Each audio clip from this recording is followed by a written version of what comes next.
NFL Week 7 Thursday Night Football, classic AFC North rivalry game between the Pittsburgh Steelers at the Cincinnati Bengals. Steelers, 5.5-point road chalk here.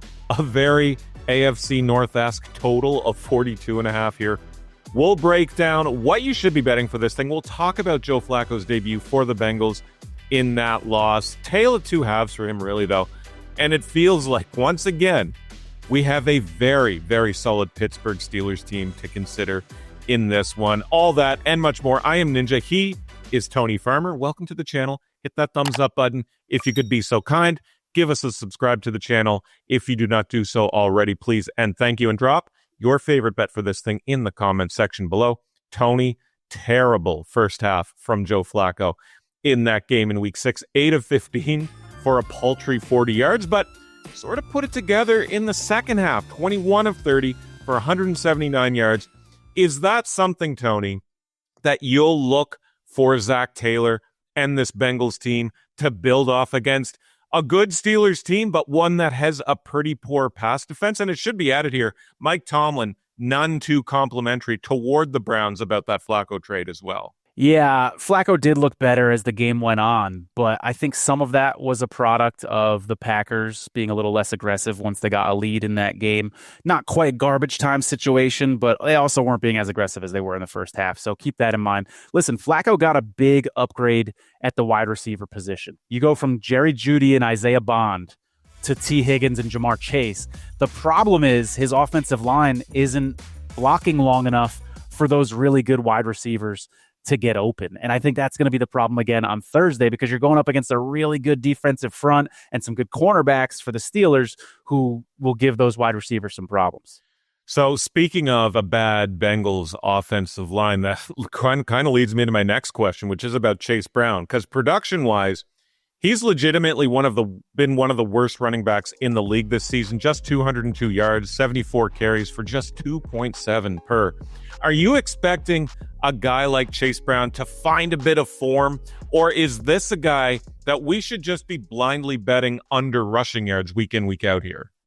I don't expect him to find his form against this really good front seven this week and his still bad offensive line. Listen, I hate answering the first question of the show about the quarterback and going on and on about the offensive line and then answering the same way for this question as well. But it's such a big problem in Cincinnati. You can't talk about this team without talking about this historically bad offensive line. Listen, Chase Brown last season, he's 25 years old now. He had 4.3 yards per carry and 7 touchdowns last season. Not bad. There was no big injury or any other explanation for why he would suddenly look like a really bad football player. I don't think Chase Brown got worse this season from last season. I think that really bad offensive line is making him look worse. And think about the Indianapolis Colts from a few years ago. Remember when Andrew Luck suddenly retired out of nowhere? Nobody saw that coming because he took so many hits because the Colts were not investing in their offensive line. These Bengals need to take after what those Colts did, because the Colts now have one of the best offensive lines in football. Every single guy on that offensive line has been drafted by the Colts in the first 4 rounds. You see Quentin Nelson getting drafted 6th overall. That's what these Bengals need to do, or else Joe Burrow might be walking down that same path to an early retirement that Andrew Luck did. Yeah, you've got to build that offensive line to even establish a passing game or a running game, and the Bengals are completely devoid of that safety for a Joe Burrow or a Chase Brown. A lot of people thought he was going to have a big 2025 regular season as well, building off that decent back half 2024, but it's just been bad. But again, Tony, here we are, Pittsburgh Steelers looking infinitely better than most people expected. This looks like a team that has gotten better each game this season, especially on offense. So do you believe in Arther Smith as the offensive coordinator for this team? Like, because Aaron Rodgers looks reborn.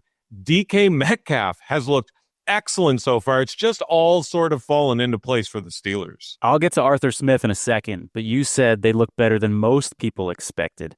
Not better than I expected. Remember 2 months ago, we did our AFC North preview.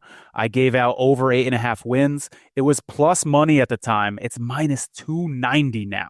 So these Steelers are looking very much like I thought they were going to look. You mentioned the offense. They've scored at least 17 points in every game this season. They've played some good defenses too. New England, Seattle, they're averaging 23.8 points per game. And what's scary for the rest of the league is this is a team that doesn't need to have a good offense to win because their defense can be so dominating. But back to Arther Smith, the guy that you asked about, I think he's done a really impressive job so far. DK Metcalf, 1 touchdown in 4 straight games. His 2 best games of the season have been his last 2 games of the season. And if I can talk about the defensive side of the ball real quick, last week, a lot of people don't know this, was the first week that the Steelers had every single starter on the defensive line healthy. So I think this is just the beginning for this Steelers team. I expect them to get better. And you talk about some of their wins this season. Let's not sneeze. I know it's against the Browns, but let's not dismiss last week's win. That is a 23-point showing against a very, very good Browns defense. So again, just looking really, really good for Mike Tomlin, Arther Smith, Aaron Rodgers, this Pittsburgh Steelers team.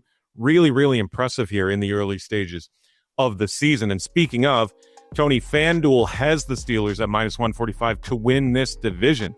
Other books sort of have them around minus 180. So shop around if you're looking for division futures markets. Is this a foregone conclusion at this point, Tony? Because to me, I look at minus 145 and I still think that has a bit of value. All right, I think the Bengals and Browns are sinking ships. So let's get those out of our mind completely when we're looking at these division odds. It really, for me, comes down to these Steelers and the Ravens, who are 1-5. And it sounds silly to be talking about a 1-5 team, but we all know what they're capable of when they get healthy, and we all expect them to be a lot healthier moving forward. So the question becomes, can these Ravens essentially make up 4 games on the Steelers? The one thing the Ravens have going for them, besides the fact that they're going to be getting healthier, is they play the Steelers twice later in the season when they're theoretically going to be healthier. I think the first of those matches is week 14.